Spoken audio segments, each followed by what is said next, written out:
decidedly old school and occasionally inappropriate. Yes, he is brusque and he can be abrupt. And yes, he sometimes says some things which are totally out of order. A stark contrast to the modern, younger royal family. But before he joined the House of Windsor, Philip's life was an epic tale of war. Several people were executed, and Prince Philip's father looked very likely to suffer the same fate. Illness and tragedy. Philip's mother was clearly falling into a state of mental decline. Abandonment. His father was living with a mistress in Monte Carlo. And heroism. Prince Philip probably saved hundreds of lives on his ship by his very, very swift action. It's a life that dashes from the war-torn Mediterranean. A royal family running for their lives, pretty much as dramatic as you can get.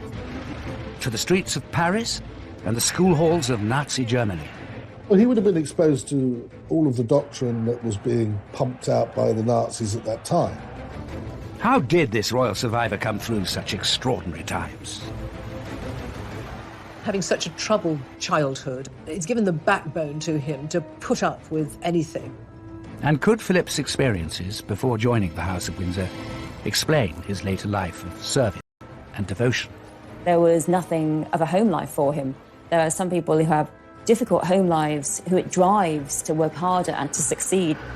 After 50 years of experience, I find there's a great temptation to give advice.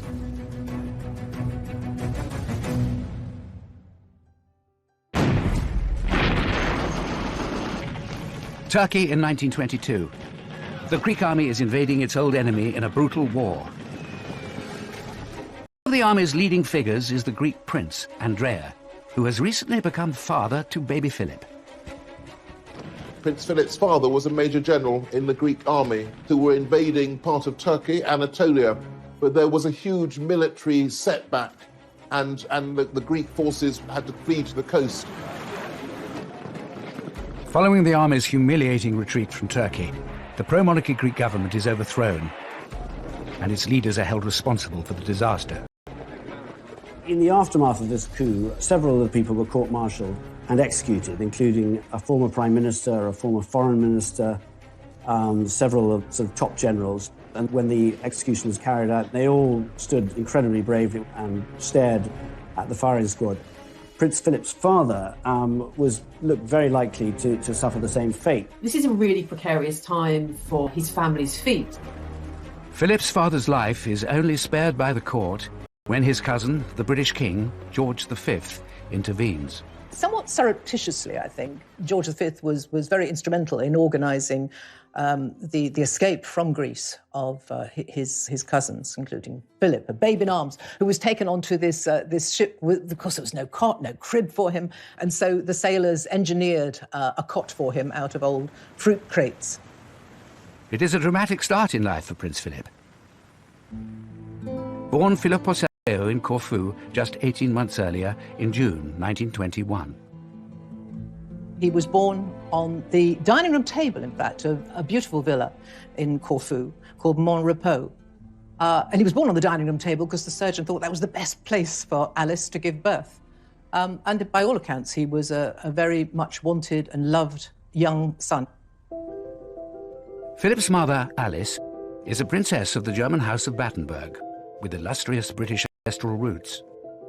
Prince Philip's mother was Princess Alice of Battenberg, and she was born in 1885 in the presence of her great-grandmother, Queen Victoria, in Windsor Castle. Philip is the great-great-grandson of Queen Victoria. His parents have royal lineage right back through to the British royal family, but also to the Greek and Danish thrones. He was very, very well connected. And by the time he was born, his relations were on practically every throne throughout Europe. Philip's father, Prince Andrea of Greece, is the brother of the Greek king and a full-time soldier.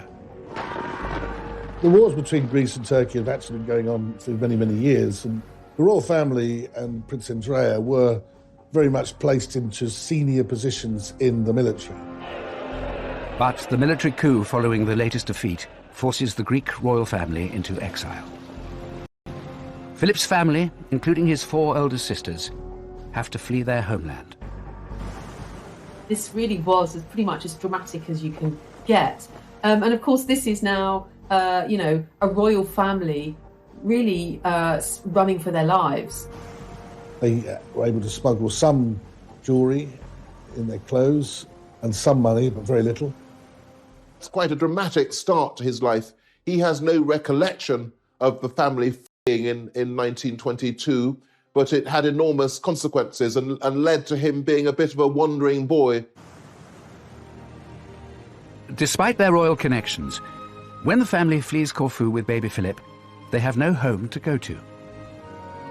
From a position of royalty, they are now... existence for Prince Philip. They settled in the home of one of his aunts and uncles at Saint-Cloud in Paris.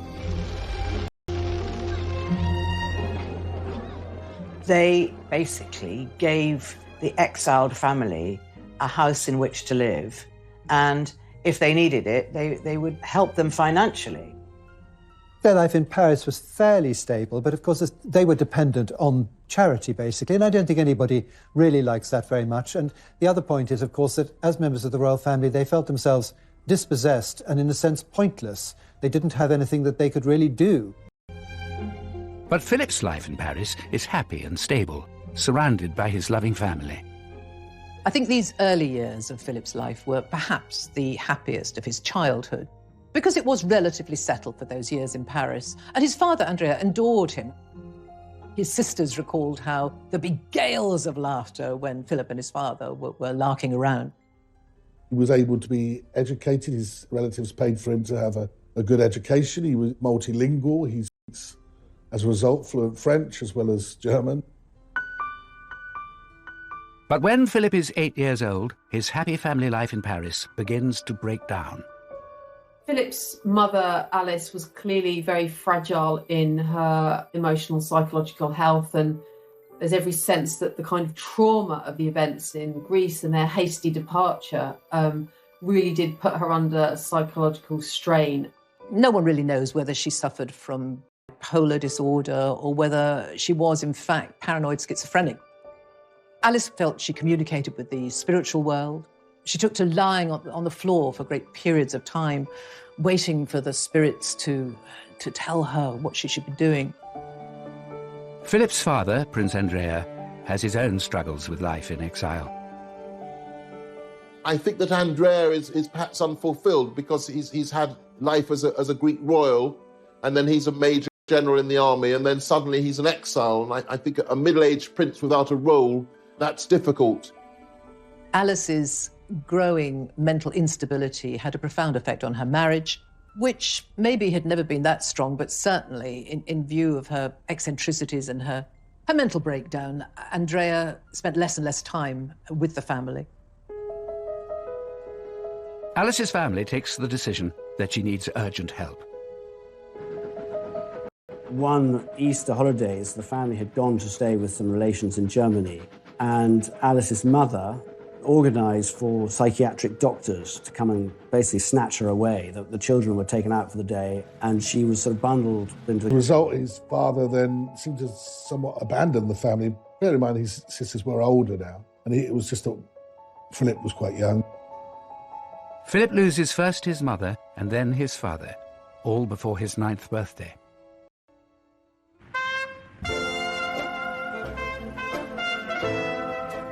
Philip's father ended up living this rather lavish, sort of playboy lifestyle in many ways, with a mistress, moving to Monte Carlo. So quite a different kind of life than the one he'd had in Greece. Philip would see little of either his mother or his father for the rest of his childhood. Prince Philip, as a boy, seemed to take all this in his stride. He was a very cheerful, mischievous, practical joker, and it didn't seem as though he was especially affected by it. I talked to Prince Philip and he said, and I think this is very significant really, my mother was ill, my father was away, so I had to get on with it. And that really is what he's done all his life. Child psychologists would say that he built himself a sort of shell around himself where he could sort of function as this outwardly cheerful person, but he didn't want to have people ask him about how he was feeling, and that would tend to bring out sort of irritation and anger from him. With his parents unable to take care of him, Philip's family now has to decide where the 9-year-old boy should go. Decisions that will shape the rest of his life.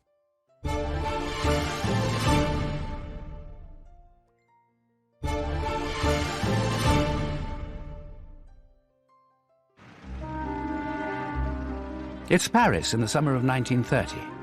And aged just 9, Philip is coping with distress and upheaval. His mother, Princess Alice, is committed to an asylum in Switzerland. And his father, Prince Andrea, is in Monte Carlo with his mistress. You have to think that these formative years for Philip must have had a profound effect on his character, and I think indeed they did. He must have been confused, I imagine, and probably hurting. He must have felt abandoned by his parents. The family decides that young Philip will live with Alice's brother in England. George, the Marquis of Milford Haven, or Georgie as he is known, is Philip's uncle. He is a Royal Navy commander and happily married to Nada, a former Russian aristocrat with 2 children of their own. They had this beautiful house in England, in Berkshire, and basically Philip went to live with them and he absolutely adored George, his uncle. Philip is warmly welcomed into the home of the Milford Havens. A home, though, that is probably unlike any other he would expect. They were very sort of broad-minded. They had what was reputed to be the largest collection of pornography then existing. They sent their son, age of 17, he was sent to a brothel in Paris to round off his education. They were sort of quite out there, but their marriage was very strong. Though there was infidelities that took place in that relationship, what he witnessed as a boy were 2 people that enjoyed love and were warm to him. Philip's whole family, though, play a role in his upbringing. I think he was much loved by the uncles, aunts, by his grandmother, and had bedrooms in several homes, but there would always be lots of planning on where would he go in the school holidays. So he must have felt a lot of his childhood in the 1930s like he was a parcel being moved from place to place in the holidays, from country to country. Some of those holidays are spent in southern Germany with his 4 elder sisters, who have all married German aristocrats. And it's Philip's second eldest sister, Theodora, who suggests a plan that would see Philip's life uprooted once again. When Prince Philip was living with the Milford Havens, some of his sisters were a little bit worried about their sort of bohemian ways, and Theodora, his second eldest sister, was married, and his family had started a school called Salem. Salem was a very different kind of school, and he was packed off there in his early teenage years, which he didn't really want to do. Philip arrives in Germany in the summer of 1933, with Hitler and his Nazi party now firmly in control. 1933, of course, is one of the most cataclysmic years in world history because it's the year that Hitler comes to power in Germany. It seems a strange decision that should be the year that Philip is sent for 2 or 3 terms to boarding school at Salem in Germany. The rise of Nazism was the backdrop for Philip's time spent at this school, and indeed a branch of Hitler Youth was established there. For him, it was a sort of rather bizarre and retrospectively interesting time. He saw an awful lot of Nazi saluting, which always struck him as mildly hilarious. It reminded him of boys sort of asking permission to go to the lavatory. At 12, Philip is possibly too young to comprehend the events around him. But all 4 of his sisters and their German aristocrat husbands have allied themselves with the Nazi party. It's an astonishing thing that 6 years before Britain is at total war with Germany, there's somebody who's later to marry the Princess Elizabeth should have been at school in Nazi Germany. With rising political tensions in Germany, after 1 school year at Salem. He would say and has said in his adult life, home, where's home? I don't know where home is. He had many homes. They were very welcoming, they looked after him, but he was essentially homeless. This sense of Philip as really without a home, without a rudder, without a sense of himself, without a clear identity. I think that really marks Philip out in his early years.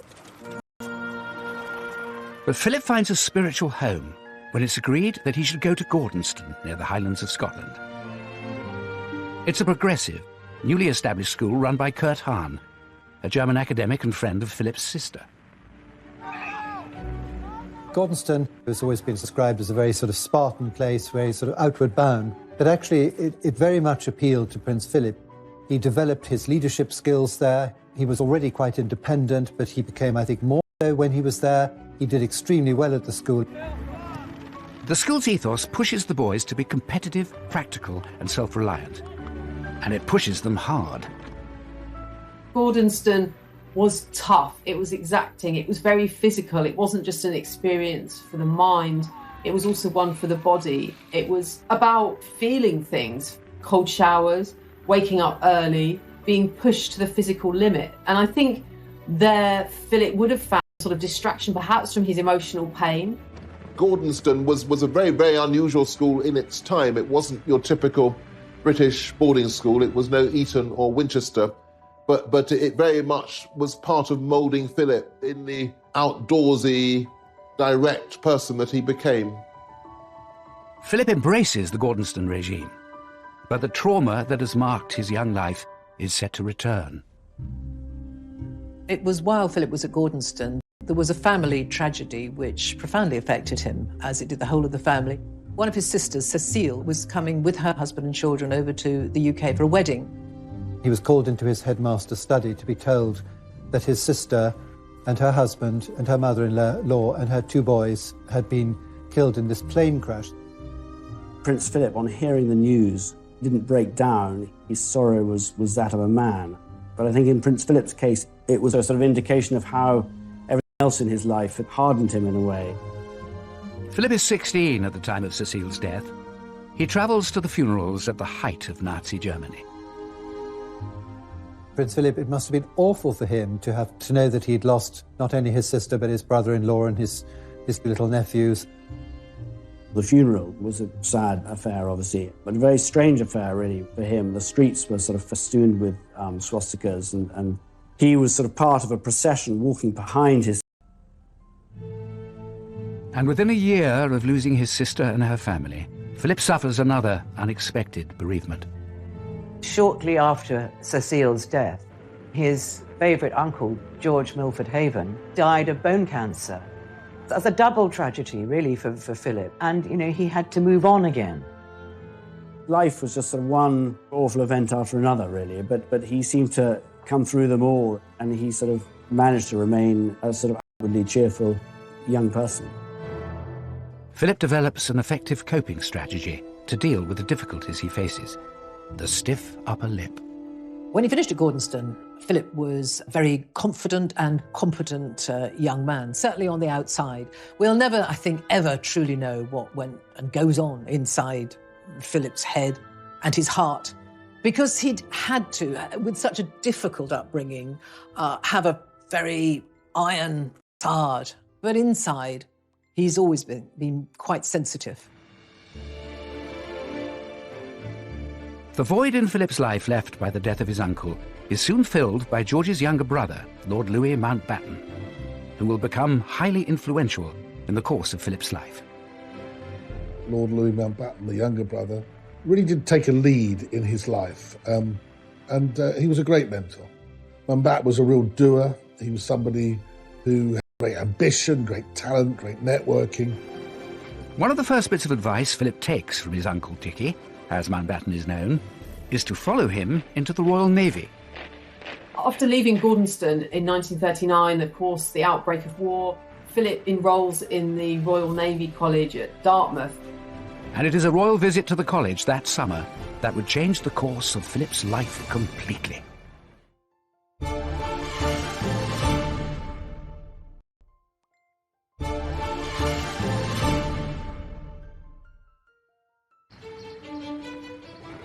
Prince Philip begins his training at Dartmouth's Royal Naval College in May 1939, 4 months before the outbreak of World War II.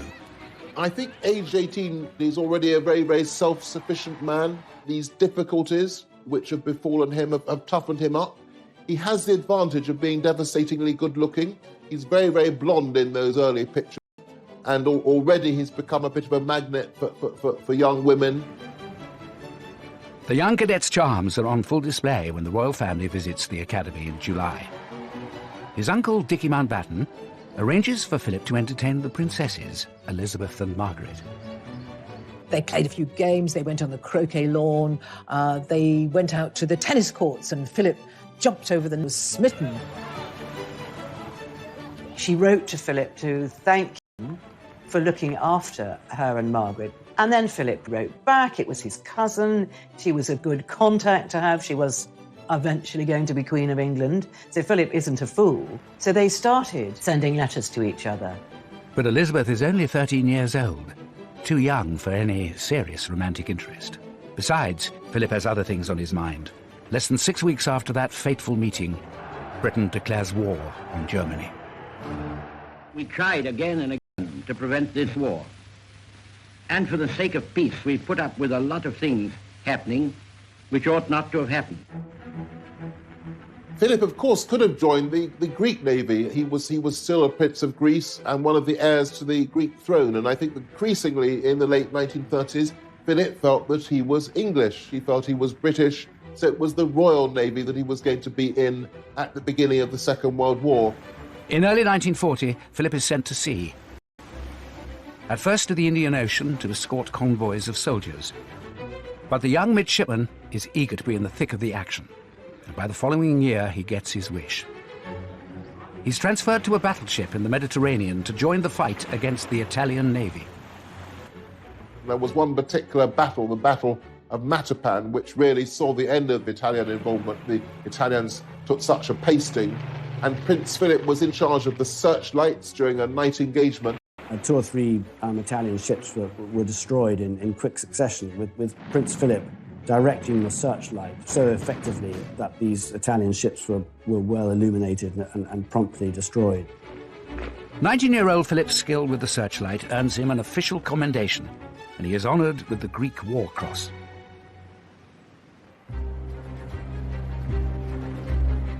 Philip is proving to be a first-rate seaman, and by the age of 21, he has been promoted to first lieutenant, second in command of his ship, HMS Wallis. In July 1943, his leadership abilities are put to the test when the Wallis is targeted by German bombers. As soon as the sort of first round had finished and they went away, Prince Philip knew that they would be back to finish them off. And he had to come up with something pretty quickly. And he prepared a raft with other officers, and they lit burning torches, flares at the end of the raft with smoke coming out, and they set the raft off and sailed very, very quickly, completely dark in the other direction. When the German planes returned, thankfully, instead of bombing Wallis, they bombed this decoy. Prince Philip probably saved hundreds of lives on... As he rises through the naval ranks, Philip's also growing closer to Princess Elizabeth. He did find time frequently to write to Elizabeth, and there was an occasion or two during the war when he had leave that he would go and stay at Windsor Castle. Philip spends Christmas of 1943 with the royal family. It's soon clear the 17-year-old princess is falling for the 22-year-old naval officer. She was excited by him. He was very different from the very proper, prim aristocrats that her mother would want her to be associated with. He was a bit of a rebel, and she felt that it was a bit of a catch. She fell desperately in love with him. She thought he was marvellous. He was a war hero, he was good-looking, he was kind, just everything she'd ever wanted. But Philip isn't so sure Elizabeth is right for him. After all, marrying the future queen would mean committing to a lifetime of public duty. But whispers about Philip and Elizabeth are beginning to spread, helped by his uncle Mountbatten. By the time Philip returns from his war service in early 1946, he seems to have made up his mind.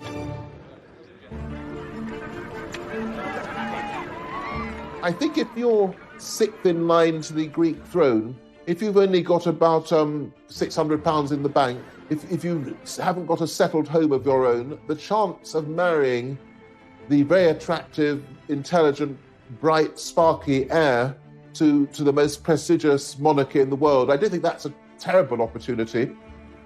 I think he only started to fall in love love with Elizabeth. About 1946, when the king started to warm to him and he was invited to more and more family events, he began to see the advantages of what was in front of him, but also the genuine affection would then develop with Elizabeth. Winning Elizabeth's heart proves relatively easy, but winning over her parents and their courtiers is a different matter. When everyone realised that Prince Philip was a serious prospect for Princess Elizabeth, there really was panic in the British establishment. He was not at all the type they expected, and there's a lot of distrust of him in the royal household, in the royal family, in the government. Philip is seen as an outsider, someone who didn't go to the right schools, doesn't have any money, and is far too outspoken to be a true British gentleman. Philip was from a foreign royal family. He had been brought up in sort of military ways. He was really penniless in terms of his upbringing. He'd lived this kind of nomadic childhood. He had a very unstable, dysfunctional family, and certainly some courtiers thought that he really wasn't appropriate for a royal princess. But of course, Philip is as royal as they are. But I suppose the views were expressed that he might not be the right person. Nobody approved of him at all, but Elizabeth, for the first time in her life, she really, really stuck her heels in. This was the man she wanted, and no other would do. To become a more suitable candidate for the princess's hand, Philip makes some dramatic changes. With the help and guidance of Dicky Mountbatten, his uncle, he decided, or it was decided for him perhaps, that he should take on British nationality. So he gave up his right to the Greek throne, he gave up his Greek nationality, he was no longer Philip of Greece, and he became British and he became Philip Mountbatten. And he also had to give up the religion he'd been baptised into. He was no longer Greek Orthodox, he now had to be Anglican. So they really do everything to change Philip into the English man they wish he was. I think those quite significant sacrifices was the beginning of a whole series of sacrifices that would then mark out Philip in relation to Elizabeth. He was always going to have to try to conform, to be acceptable. By the summer of 1947, Philip and Elizabeth have finally won the King and Queen's blessing. In these, the first special studies of the pair since the news of their engagement, it's easy to see the radiant happiness of the princess as she and her very good-looking husband-to-be pose for the cameras in the palace. Philip marries Elizabeth on November the 20th, 1947, at Westminster Abbey. The wedding day of Philip and Elizabeth couldn't have been grander, couldn't have been more spectacular. People got very, very involved with it and very excited by it. And the crowds were absolutely huge. Everything about the wedding is reinventing Philip. He's a great war hero, he's practically British, and now he's the marvellous future consort of the marvellous future queen. But for all the joy of the wedding day, there's a bitter pill for Philip to swallow. His mother is the only member of his immediate family by his side. His father, Prince Andrea, had died during the war, after not seeing his son for many years, and his sisters are not invited. It was deemed that his sisters who'd married Germans should not come over. It was too soon after the war, and so that was a source of great disappointment for him. But life as the new Duke and Duchess of Edinburgh is good for Philip and Elizabeth. You have to remember that he had been essentially homeless. He had not had a family life since he was 8 years old.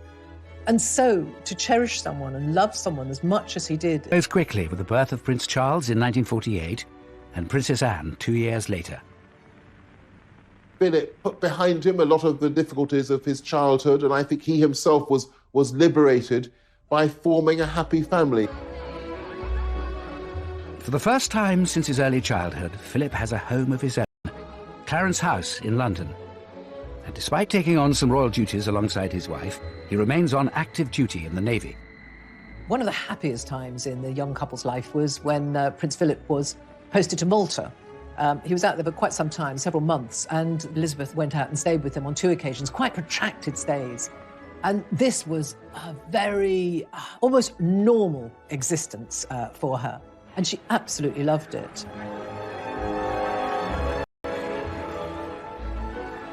They had wonderful times that they would go to dances, they would drive, often without bodyguards. I think there were very, very happy times for Philip and Elizabeth between 1947 and 1952. I really think that Philip and Elizabeth imagine that their life post-marriage is going to be their life for the next 20 years or so, that they'll live in Clarence House, she will do royal duties, he will support her, they will have their children, but it isn't going to be the big job. It's not queen and consort. I think both she and Philip imagine that'll be a job they're doing when they are in their 40s, going into their 50s. There's no way, I think, that they have any idea how close it is around the corner. But in 1951, King George VI becomes ill with what is later revealed to be lung cancer. It falls to Elizabeth and Philip to take on more royal duties in his place, including a tour of the Commonwealth nations in early 1952. They were going to be away for several months. So they set off for Kenya, hoping that when they came back, the king would be okay. But it was not to be. Just days after their departure, on February the 6th, King George dies in his sleep. A royal aide breaks the news to Philip. Philip, he just looked absolutely ashen-faced because I think he realised that his entire life at that moment was going to change. I think he went into shock and he put a newspaper over his head and just absorbed this terrible news. Then he went to tell his wife. Philip has to break the news to his wife that her beloved father is gone, and also that everything has changed overnight. She is now the queen, he is now the consort, and the life they had before is over. Philip is facing the biggest challenge of his life. Appearances to guide him in his new role.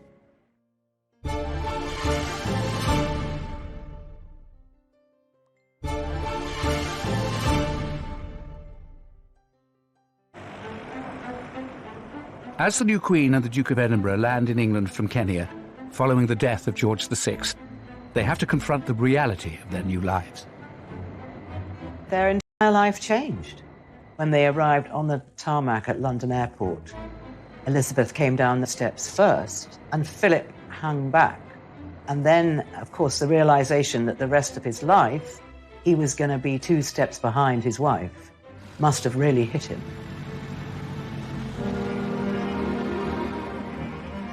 The first step Philip must take is to sacrifice his day job. As consort, Philip has to give up his naval career, which is quite difficult. It's something he fought for so long, and he's not allowed to keep his job. He was about to be promoted to commander, he was going to be in charge of a big ship, so all of that had to be shelved. It was very difficult for Philip to accept this role of second in command when he'd used to being in command. Philip, though, is bucking the trend. In post-war Britain, most men had the expectation of being master of their own households. For Prince Philip, that expectation is turned on its head. Philip becomes consort in the midst of the 1950s, at a time when patriarchy and hierarchy absolutely rules. Women are at home as housewives, and here is Philip effectively being thrown into the position of the country's ultimate house husband. Philip now has to work out what he is going to do. There is no job description with the role of consort to a queen. Albert was the last, nearly 100 years earlier, to Victoria. He has to find a role for himself. He has to find an identity as consort. It's not prescribed. The Queen, of course, received government business in those royal boxes, which he was never privy to. The Queen was having audiences with her first Prime Minister, Winston Churchill. He was excluded from them. What was to be his purpose? It was the beginning of a very, very difficult period in his life. Philip sees himself as a modernising force, but is frustrated by resistance from powerful figures within the palace. Philip finds his role of consort as being squashed by his mother-in-law because Queen Elizabeth, the Queen Mother, wants to stay in Buckingham Palace, have a role of influence over her daughter. And what you start to see happening during the early reign of Queen Elizabeth is that there really becomes this battle between Prince Philip, who has ideas about changing the royal family, and Queen Elizabeth, the Queen Mother. Philip by some of the old guard serving the monarchy. The courtiers were brutal to him. They looked down their noses at him. They didn't give him any attention. The courtiers weren't really interested in him. They didn't really have a lot of time for this upstart, this usurper, as they used to regard him. Philip, of course, is a man who's come fresh from conflict. The Navy is in his blood. He needs adrenaline. He needs a purpose. He needs to be doing things. But Philip turns an early setback into a personal mission. As newlyweds, Princess Elizabeth and Philip were living happily in Clarence House, where Philip had overseen the wholesale modernisation. Philip really throws himself into creating Clarence House as a home for this young family. And that, I think, really reflects the fact he'd never had a home before. So they had all the mod cons, and Philip loved mod cons, and they had washing machines, dishwashers, they had all the latest gadgetry, which Philip loved. But as monarch, Elizabeth is expected to move into Buckingham Palace, which is a personal blow for Philip. No one likes living in Buckingham Palace. Buckingham Palace is really a big office, and no one ever seems to like living in there, and they were no exception. It lacked the intimacy they'd been used to, and his wife was no longer his wife. She was now really married to the country. She was surrounded by advisors, by courtiers, people who wanted him out of the way. Philip, though, launches himself into revolutionising how things are done at the palace. He was a proud, successful man without a real role. This was a real dilemma for him. But he threw himself into modernising things at Buckingham Palace. And by goodness, things really did need to be modernised there. He went around Buckingham Palace, literally room by room, looking at what needed to be modernised, how communication around the palace could be improved. So he began to question the way things were being done. Of course, that didn't go down at all well, where things were done year after year, decade after decade, because that's the way tradition would have it. Now, he wanted to shake all that up. And so he made himself incredibly unpopular with an awful lot of the grey men, if you like, at the palace. Undaunted by the forces opposing him, Philip persists with his determination for a greater role. He wanted to do more, and he wanted to have an influence, and the Queen knew that, and she put him, for example, in charge of the Coronation Commission to oversee the arrangements for the coronation. And here we see, for the first time, Philip being something of a maverick, perhaps because of his status as being an outsider, having a different kind of perspective. Philip feels that his request to televise it should be admitted, and there are traditionalists who disagree with it. They think it could undermine the majesty of royalty. But Philip sees the advantages of harnessing the new medium of television. He, for example, knew that the coronation was going to be a critical event, saw the opportunity of making the coronation this global event like none other, letting the television cameras into the Abbey for the first time, and against the reservations of the government and Winston Churchill, Philip really pushed that through. Philip is always battling to have his ideas taken seriously, always having to fight, because lots of people will say to Elizabeth, was that Philip's idea? Well, no, because they really exclude him and ignore him. For almost 2 days and nights, the crowds have been assembling in sunshine and rain for the moment when the young Queen, radiant in her exquisite gown, left the palace for Westminster Abbey. The coronation takes place on June the 2nd, 1953, with television cameras capturing every moment. More than 20 million people in Britain tuned in to watch the ceremony.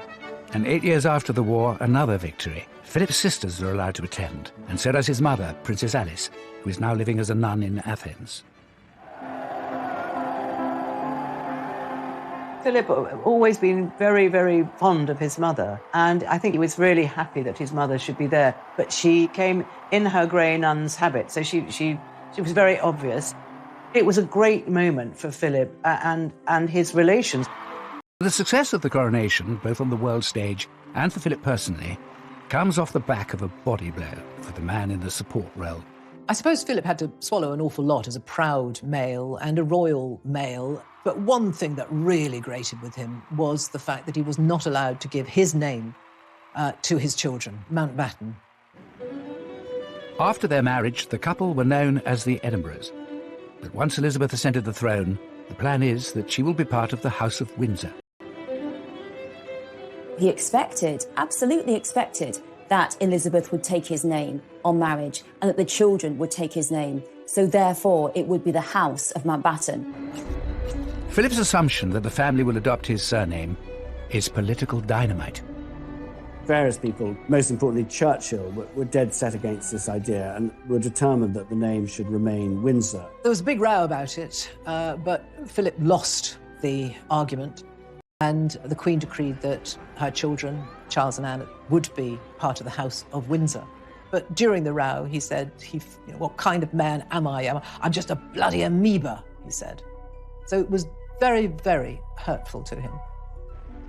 I think he really felt that if he gave up his title, his religion, his name, Philip, the House of Mountbatten, and not as that, really made him feel very excluded, very humiliated, and it was a very difficult moment for him. Philip has a tried and tested way of dealing with the strains of royalty. I think having had the upbringing he experienced, he just adopted that same attitude to royal life. This is what I've married into. This is the hand I've been dealt. We'll just get on with it. And that's what he did. It wasn't always easy. There were rifts in the marriage. There were rocky periods. There were times when he felt he just had to get away and did get away. Philip focuses his energies on where he believes he can make a difference. Inspired by his own education and achievements at Gordonston, Philip establishes the Duke of Edinburgh Reward Scheme in 1956. The life of modern youth isn't all pop music, long hair and punch-ups.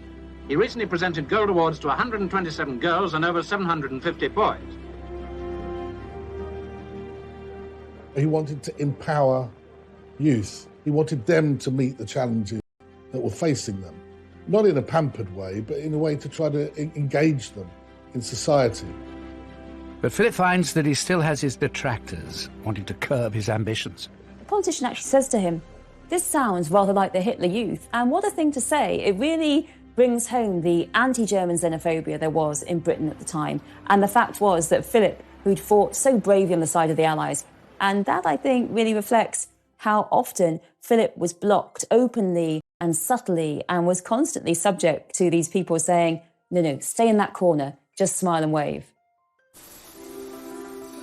With his modernisers head on, Philip ploughs ahead, supporting and promoting British innovation. When Prince Philip first started making tours of inspection, his thoroughness was often inclined to startle. But now we're used to his rather specialised approach, and we see him here showing his particular interest in industry. Prince Philip was always, from a very young age, fascinated by science and technology. His uncle Georgie also loved to make things, and Philip, as a young boy, would be so happy to go into the workshop and see him making model steam engines, designing all sorts of things. I think this is where Philip's love of design came, actually. He's literally toured the country at different points, visiting factories, speaking up about British engineering, British science. Ladies and gentlemen, it is clearly our duty as citizens to see that science is used for the benefit of mankind. Prince Philip had this great enthusiasm. It came from the heart, sort of spokesman on behalf of British scientists and British industry, and became a very effective advocate. By the late 1950s, Philip has cemented his position in the monarchy, bolstered by being made a Prince of the United Kingdom by the Queen in 1957. But after a turbulent childhood and a difficult move into the royal household as a young man, how will these challenging times shape Philip in the long years ahead?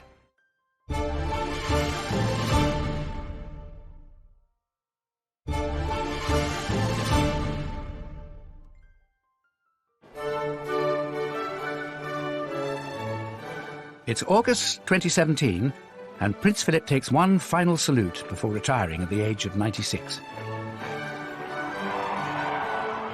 In his 70 years by the Queen's side, he has carved out a unique role as her most loyal lieutenant and champion of hundreds of his own charities and causes. He's travelled enormously, 22,000 engagements, 800 charities that he's been involved with, and any charity that Philip has been involved with has said, yes, this man made an enormous difference. His early struggles are now a distant memory. But Philip's work as consort has undoubtedly been shaped by those tumultuous years. I think that having such a troubled childhood really made Philip the man that he is. I think it's given the backbone to him to put up with anything. And that has been his philosophy through his life. Don't moan about it, just get on with it. And that's what he's done. He is someone who doesn't take easily to compliments, but he has quite simply been my strength and stay all these years. Philip's experience weathering the storms of his childhood has stood him in good stead throughout his royal career. Never more so than in the 1990s, when the royal family was rocked by a series of crises, including the very public breakdown of Prince Charles and Princess Diana's marriage. Philip tries to help. He writes to Diana saying that he understands what it's like to be outside of the royal family, to be seen as an outsider. The sort of things that he wrote to her about were the difficulties that he had had when he had joined the family, the pressures that he'd been under, how he understood the pressures that she would feel.